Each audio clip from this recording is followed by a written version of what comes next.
E a gente já começa essa edição do Bom Dia Produtor, mostrando a você que os números do plantio da soja em Mato Grosso do Sul, especialmente na região de Campo Grande, têm apresentado crescimento. Para entender mais sobre os fatores que contribuíram para esse aumento nessa região, o repórter Vinícius Souza preparou para nós uma reportagem. Acompanhe os detalhes. Mato Grosso do Sul tem quase 3 milhões de hectares de lavoura. No último ano, houve crescimento de 10% no estado. A capital, Campo Grande, conta com mais de 800 mil hectares. 9% dessa área é utilizada para a agricultura, com 79 mil hectares de soja. Em Campo Grande, Mato Grosso do Sul, houve um aumento de cerca de 21% na área cultivada com soja na safra 2017-2018. Mas, em contrapartida, o número das forrageiras diminuiu. Sendo assim, quais os impactos que essa atitude do produtor rural deve trazer para o agronegócio no estado? É o que explica este engenheiro agrônomo. O decréscimo no plantio das forrageiras esteve entre 25% e 30%, principalmente nas cultivares do gênero Braquiara. Uma tendência forte de aumento de preço ao longo do ano, por uma menor oferta de semente. Consequentemente, esse produtor, o produtor pecuarista, que vai reformar a pastagem, que pretende ampliar sua área ou reformar sua área de pastagem na fazenda, deve buscar antecipação nos negócios. O planejamento é indispensável. Para quem vai investir nas forrageiras, existe uma tendência para que os preços aumentem ao longo do ano. Buscar, junto ao seu fornecedor de semente, definir uma condição comercial, garantir aquele produto, garantir um preço menor mais cedo e também, claro, garantir a forrageira que ele vai utilizar. Para quem investiu na cultura da soja, os resultados foram mais positivos. Dados da AproSoja MS apontam que na safra 2017-2018, a área plantada em Campo Grande era de 64 mil hectares, subindo para 79 mil em 2018-2019, mostrando maior adesão da atividade. Nós viemos de 3 anos muito bons em produtividade no MS. O último agora tivemos seca e foi um pouquinho pior, né? Então isso chama o produtor a aumentar a área. E o parceiro pecuarista, né, ele começou a olhar essa movimentação de soja no estado e veio para a parceria. Dentro dessas parcerias, o arrendamento se tornou viável para melhorar o pasto e a produção de soja, oportunizando renda e crescimento no valor imobiliário da propriedade. A integração lavoura-pecuária também foi outro ponto que ajudou nesse aumento de área cultivada da soja na região. A segunda safra, por vezes, ela tem que ser com boi, com gado, com carne, e não olhando só direto o binômio soja-milho. Quando se fala do soja-milho, a importância de se colocar a braquiária nesse consórcio de segunda safra para dar segurança ao plantio de soja. De Campo Grande, Vinícius Souza. Produtor rural de Mato Grosso cria a raça bovina espanhola Rúbia Galega para um grande grupo de varejista de alimentos, uma carne mais saudável na mesa do consumidor. O Valdir Pacheco tem mais informações deste assunto. A fazenda Eldorado do produtor Lorival, localizada em Nova Canaã do Norte, investe no cruzamento industrial da raça bovina espanhola Rúbia Galega, com matrizes Nelore, e toda a produção é destinada a um grupo varejista de alimentos mais saudáveis. A raça espanhola é originária da região da Galícia, que fica no noroeste da Espanha. A raça Rúbia Galega surgiu há mais de 3.500 anos. Conhecida pela pigmentação de sua pelagem e por menos percentuais de gordura, produz carne com 58% menos gorduras saturadas e 36% menos gorduras totais, além de 30% menos calorias e 33% a mais de proteína. A nossa equipe acompanhou a visita da diretora da Aliança da Terra, que é uma ONG criada por um produtor rural, formada por produtores rurais que auxiliam outros produtores a produzirem com sustentabilidade. E o que a gente quer com essa carne, de ter uma proteína saudável, a gente está vendo aí, né, um animal que ou está a pasto ou está em confinamento com um alimento completamente natural, além de todo o cuidado que tem com a questão ambiental, né? Então acho que a sustentabilidade, ela é muito mais do que só o meio ambiente, né? Então a gente tem a saúde das pessoas em primeiro lugar, o meio ambiente com certeza também, e o cuidado com as pessoas que trabalham na propriedade, né? Então esse é o conjunto completo que a gente está abordando dentro desse programa com o Rúbia Galega. Mato Grosso tem a estação de chuva bem definida e daqui para frente a chuva começa a diminuir. Os produtores aproveitam esse momento na colheita do milho para fazer a silagem do milho. Sim, como volumoso eu costumo usar a silagem de milho, eu acho muito nutritivo. E uso para todo o confinamento, que eu começo agora nesse mês de março e vou confinando até novembro. Além de usar esse alimento para confinamento, também ela serve no forte da seca para alimentar vacas, principalmente vacas primíparas, e que isso me faz com que eu tenha um índice melhor de fertilidade de prenhez também. Da nutrição animal, a gente costuma dizer que existem 3 dietas. Uma que a gente formula, outra que se é misturada num vagão, padrão de mistura e tudo, e a terceira dieta que o animal consome no coxo.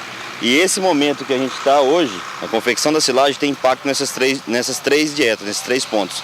Então, um alinhamento da equipe nesse momento pode determinar todo o sucesso do confinamento das próximas fases. O produtor Lorival fala do projeto Rúbia Galega, que viabilizou sua atividade. Bom, é um projeto que veio somar bastante na nossa pecuária, uma parceria que ela deu uma rentabilidade melhor e viabilizou bastante a nossa pecuária em questão financeira. É uma raça que ela converte bem, o que você dá ela responde em carne. Para isso a gente faz um abate entre 14 meses e 22 meses de idade, então um abate bem jovem. E com esse trato que a gente dá, né, de alimentação, é uma alimentação que pode dizer que é uma carne muito saudável, né, bem nutritiva e é um boi orgânico, que só come produto natural. De Nova Canaã do Norte, em Mato Grosso, Valdir Pacheco. Bom, na quarta e quinta-feira, em Ribeirão Preto, será realizada a 18ª edição da Herbishow, um dos principais eventos sobre controles de plantas daninhas na cana-de-açúcar. As informações você confere com o repórter Gustavo D'Angelo. O seminário sobre controle de plantas daninhas da cana-de-açúcar apresentará diversas palestras sobre o assunto, contando também com novidades e lançamentos exclusivos para o controle dessas pragas que tanto prejudicam a produtividade dos canaviais brasileiros. Na sua 18ª edição, o Herbishow já entrou para o calendário dos principais eventos do setor. São 2 dias intensos, com conteúdo de ponta, com as maiores referências nacionais no assunto, fornecendo informações atualizadas e importantes para a gestão de todas as etapas do processo de manejo das plantas daninhas. A programação do evento do Grupo IDEA inclui ainda cases de sucesso e discussões sobre como utilizar produtos a fim de obter os melhores resultados, novas tecnologias e boas práticas, além de ser uma excelente oportunidade para a troca de informações, network, inovação e inspiração. Mais informações e inscrições nos contatos que aparecem no seu vídeo. De Araçatuba, São Paulo, Gustavo D'Angelo. O Rio Grande do Sul abriu oficialmente o plantio do trigo. O ato oficial aconteceu junto à Feira Nacional do Trigo, realizada em Cruz Alta, na região noroeste. Acompanhe agora a reportagem de Annelise Nicolodi sobre o evento. Com a mudança de data, a comissão organizadora da Fenatrigo conseguiu incluir no calendário da feira a abertura oficial do plantio do trigo no Rio Grande do Sul. Um cereal de inverno importantíssimo para o sistema produtivo agrícola.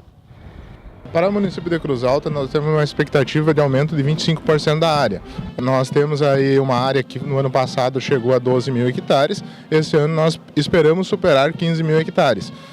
Também nós temos uma perspectiva de aumento de produtividade em função que as últimas safras nós tivemos alguns problemas climáticos, né? Esse aumento de área, ele está vinculado a quê? Esse aumento de área ele é vinculado a vários fatores. Dentre eles, diluição de custos da propriedade, em que, por exemplo, se eu deixar o meu maquinário todo parado no inverno, isso é um problema e aumenta o meu custo. A outra situação é rotação de culturas, então eu preciso fazer com que o meu solo sempre esteja ativo, eu também colocar palha nesse solo. E a outra situação é que eu preciso uma cultura que me dê rentabilidade no inverno. E dentre as nossas culturas de inverno, o trigo ainda continua sendo a cultura que me traz uma maior rentabilidade e fluidez no mercado para a comercialização. Então o produtor está se dando conta disso? O produtor, cada vez mais, ele vem fazendo gestão da sua propriedade e dentro desse processo de gestão, ele visualiza que a cultura do trigo, como o inverno, ele é importante para garantir lucratividade para a propriedade. O diagnóstico de gestação é parte importante do manejo reprodutivo e deve ser feito o mais precocemente possível depois da estação de monta. A repórter Kali Rodrigues foi buscar mais informações sobre este assunto e traz para a gente no quadro Tecnologia e Produção.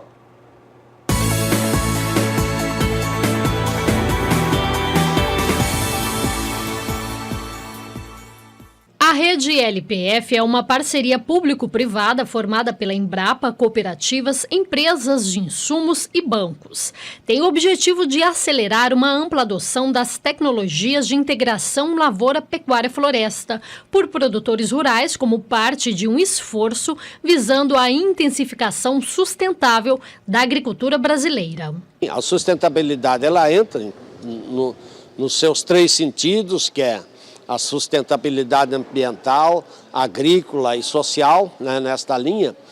E o grande interesse aí é que nós vislumbramos aí um grande potencial de aumentar a nossa produção de uma forma sustentável, um objetivo que se tem, que fecha inclusive com o programa ABC, de nós dobrarmos a nossa produção de carnes e grãos até 2040, 2045, vai depender de como as coisas funcionarem, que é uma demanda, inclusive, das Nações Unidas, cobrando isso do Brasil.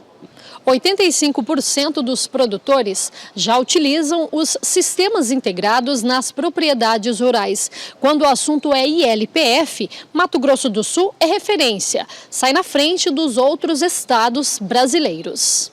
Dados da Embrapa mostram que o estado já ultrapassou mais de 1.200.000 hectares de integração lavoura-pecuária. Também em outras regiões do Brasil, na região sudeste, sul, Mato Grosso, inclusive no Mato Piba, nós hoje já estimamos que num levantamento feito em 2016, nós tínhamos algo já como 12 milhões de hectares e hoje já acreditamos já estejamos chegando nos 13 milhões de hectares, né, do uso dessa tecnologia. De Campo Grande, Kali Rodrigues. A repórter Kali Rodrigues conversou com o pesquisador da Embrapa Mandioca e Fruticultura, Marcos Rangel, sobre um assunto muito importante: a situação atual e as perspectivas do cultivo da mandioca em solos arenosos. Eu te convido para acompanhar essa entrevista. Situação atual e perspectiva do cultivo da mandioca em solos arenosos. Sobre este assunto, eu converso com o pesquisador da Embrapa Mandioca e Fruticultura, Marco Rangel. Pesquisador, o que tem de novidade? O que a Embrapa vem desenvolvendo ao longo do tempo? Nós vamos trabalhando muito integrados com a cadeia produtiva da mandioca aqui do centro-sul do Brasil, que é uma cadeia muito importante. E temos percebido que o setor anda preocupado, né, com a queda de produtividade, né, e isso é refletido pela falta de sustentabilidade. Então a gente tem trabalhado muito com o plantio direto, como uma alternativa muito importante para que a mandioca continue, né, perseverando na mesma região ali, para viabilizar a importante cadeia produtiva que nós temos ali, principalmente na região noroeste do Paraná, aqui no sul do Mato Grosso do Sul, né, e numa região de São Paulo também.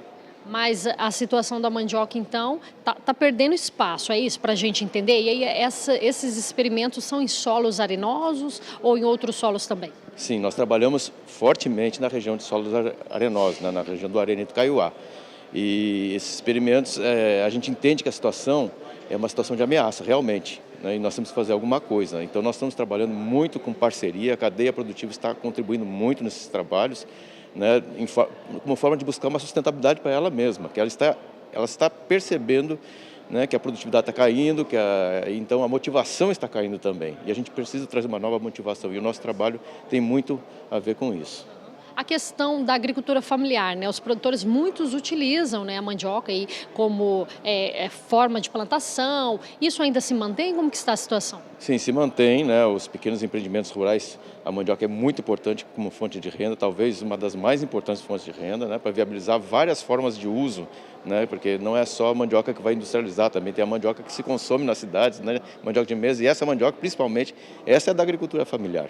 Né? Entre outras formas de consumo, por que não para alimentação animal, né? Para o gado leiteiro, né? Então tem um monte de forma de uso que viabiliza muito a cultura da mandioca nas pequenas propriedades familiares. Obrigada, então, pesquisador, pelas suas informações. De Campo Grande, Kaile Rodrigues. Governadores e técnicos dos estados do Centro-Oeste brasileiro estão reunidos em Brasília para definir os projetos de desenvolvimentos para a região. E a reunião é originária do Conselho de Desenvolvimento do Centro-Oeste, o CONDEL. O repórter Saulo Lopes acompanhou tudo. Veja. Governadores do Centro-Oeste, Ronaldo Caiado de Goiás, Ibanez Rocha do Distrito Federal e Reinaldo Azambuja de Mato Grosso do Sul, cercados de técnicos, ouviram o ministro de Desenvolvimento Regional, Gustavo Canuto, e as autoridades da SUDECO detalharem como vão ser aplicados os 9,2 bilhões e meio de reais nos 4 estados. Fundo Constitucional de Financiamento do Centro-Oeste, o FCO, é um fundo constitucional pujante para o desenvolvimento da região. Hoje também foi aprovado o Plano Regional de Desenvolvimento do Centro-Oeste, com medidas estruturantes para a utilização desses recursos em linhas estratégicas para desenvolver. Então, o que eu posso falar? Um fundo que tem 9,2 bilhões estimados para investimento em 2019. É esse trabalho, essa revisão dessa programação de investimento desses 9,2 bilhões também foi acordada aqui. Um grupo de trabalho foi instituído para revisão e proposição disso aos governadores atuais para que decidam a melhor forma de investir. Desse bolo, Mato Grosso do Sul tem direito a quase 1 bilhão e 700 milhões de reais. Metade a serem gastos em empreendimentos rurais e os outros 50% em projetos urbanos de serviço e turismo. Ficou definido que, tendo legislação, o CONDEL apoiou. Então, nós temos o apoio do Conselho Deliberativo. Agora, a gente precisa da medida provisória. Quem vai encaminhar a medida provisória é a Presidência da República, porque já fez um acordo com os governadores do Nordeste, do Norte e do Centro-Oeste. Assim que mandar a medida provisória e ela for aprovada e sancionada, libera até 30% a possibilidade para empreendimentos produtivos, em todas as áreas.